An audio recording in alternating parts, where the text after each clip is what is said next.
Thank you. Thank you for having me. My name is Francis Nasyomba. I'm the CFA Society East Africa president and also the CEO of Raising Capital. My leadership vision. I think my vision is actually tied to what the conference is all about. And my vision is it's time for Africa to start doing things for itself. So we need to be able to not only start investing in Africa, but we also need to build local talent, which means we need to build local African talent, which can be able to play at a global level. And it means whatever we do, we have to be focused on trying to make sure that the youth, when they're coming up, they're having the skills that can be able to allow them to play globally while in Africa. Being the CEO of Raising Capital, it's been early days. The business is young. How has that shaped the society is there's been a whole lot of cross-pollination, for lack of a better word, of what I learned from my day-to-day and also how I'm able to support the society in the leadership. The biggest example I'll say is my focus on people being key. And by that, being able to make sure that in whatever you do, you start with people, whether it's your staff, whether it's your team, whether you are at the society level, you need to remember that members are people, they're not just numbers. And whoever you deal with, even suppliers, they're people. Once you figure that one out, then you start figuring out what is in there, what do they need, and you can be able to offer that. Otherwise, you tend to assume what they need, and in the process, you don't add value to them. In East Africa, in terms of investment environment, I'd say it's the long-term potential is good. The current challenges are present, and we need to recognize them. The Africa in general, we have a very young population. But unfortunately, that young population also, while it's coming up very fast, does not seem to have very many opportunities. And it's not for lack of resources, it's not for lack of policies. I think it's for lack of execution. And we need to start being able to execute. Otherwise, we are facing a challenge coming up very soon in the young. So the long-term potential, I'd say anyone looking at these 5, 7, 10 years, and even beyond, the potential is very good. And we need to keep investing and focusing on that. But we also need to be able to survive the present, meaning we need to be able to sort the present if we are going to be able to be there and achieve what we aim in the long term. It's unfortunate that we've been relying on FDIs so significantly to the point that when they don't come in, then it becomes a challenge. Question is, why is it we are relying on foreign investment? The conference conversation is actually exactly that, Africa investing in Africa. If we look, for example, at one of the recent transactions that have happened, PesaPal KCB, on which Raising Capital advised, it's an African business investing in an African business, which is what we are looking for. So that number, whatever they're investing, is not going to count anywhere in terms of foreign direct investment, but it's doing the impact that it's supposed to do. So I think the solutions are there locally. We need to figure them. We need to start thinking, how do we replace foreign direct investment? For example, with tourism money, being able to get tourists and being able to access those funds. We need to stop looking at it as if we have to rely on someone else to come invest in us, but us ourselves figuring out with the resources we have, how do we invest within ourselves? The core of the CFA program, the core of CFA is self-governance and ethics. We are very big in ethics that any small unethical behavior can actually throw you off, and it will not be thrown off silently, it's in a loud way. But it's not enough. In every industry, not all people playing in the field are our members. So with our members, we are confident, but there's a bigger market. Secondly, even if you have the policies and rules, there's always that one, let me use the phrase bad apple, that actually ends up spoiling the whole basket. But we need to be able to call it out. And I think that one comes from us as professionals seeing it and calling it out, having the courage to call out. And also just for the members of the public who are relying on our services to call it out so that we can also get attention to it and take action to address it. The AFIC 2025 conference is majorly hosted by the CFA Society East Africa, but co-hosted by all African societies. that is how we want this to happen. We need to be able to start working together as Africa. Secondly, we engage significantly with policymakers. We have relationship conversations and even MOUs with almost all capital markets authorities across East Africa, from Ethiopia, Kenya, Rwanda, Uganda, and even Tanzania. We have continuous conversations on what do we need to do to actually not only deepen the markets, but also make the markets more secure.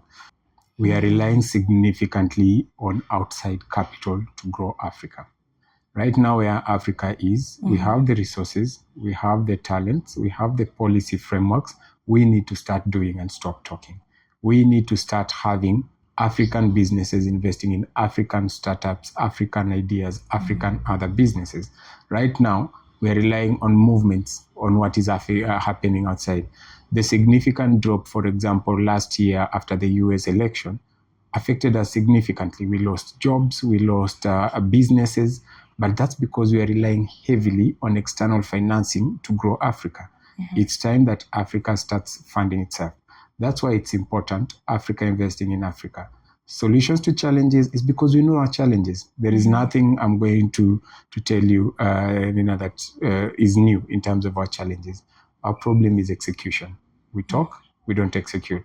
One of the reasons we are doing this conference so that we can come out with clear outcomes, so that 2 years down the line, in whichever other African city we'll go to, we'll be clear and say, we said we'll do 3-5 points items. Have we done them?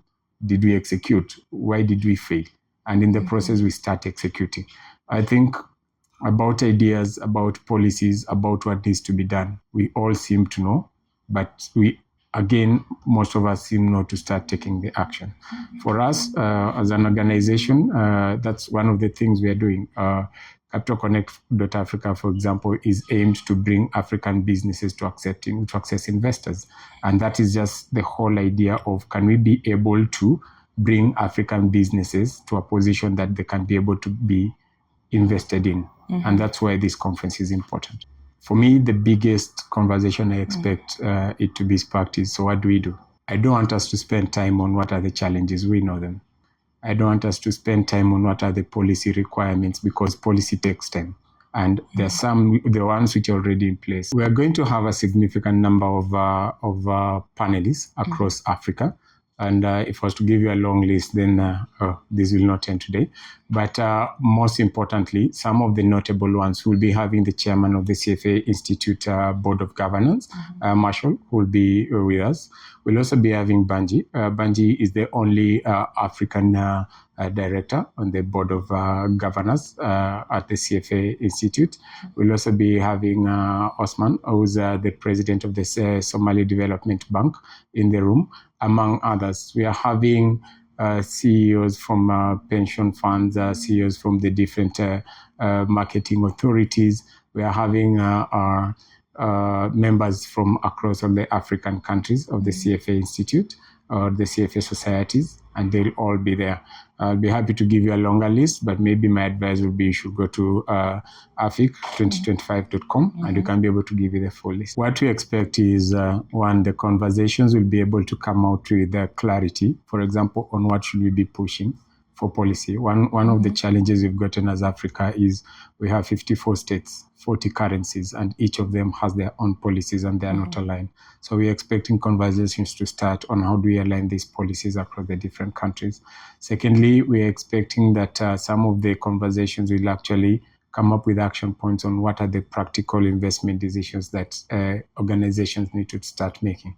Pensions being able to learn more about private equity and local infrastructure to invest in them and all that. So for me, I feel the action points will be the real influencing or influencers in terms of what needs to be done next so that we can be able to start investing in ourselves.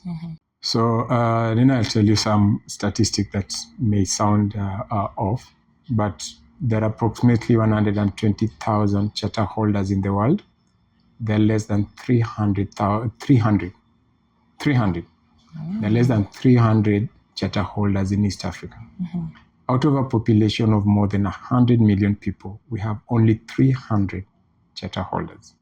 Now, if there was a number to illustrate the gap that we have, that is the number. If I was to wake up today and decided to go to Singapore for a conversation, a charter holder in Singapore will appreciate what the title being a charter holder means. Yeah, it means you can play globally, but we only have very few people who are playing globally and have the global designations that can actually make conversations easy. To be fair to ourselves, we are also being able to execute global transactions.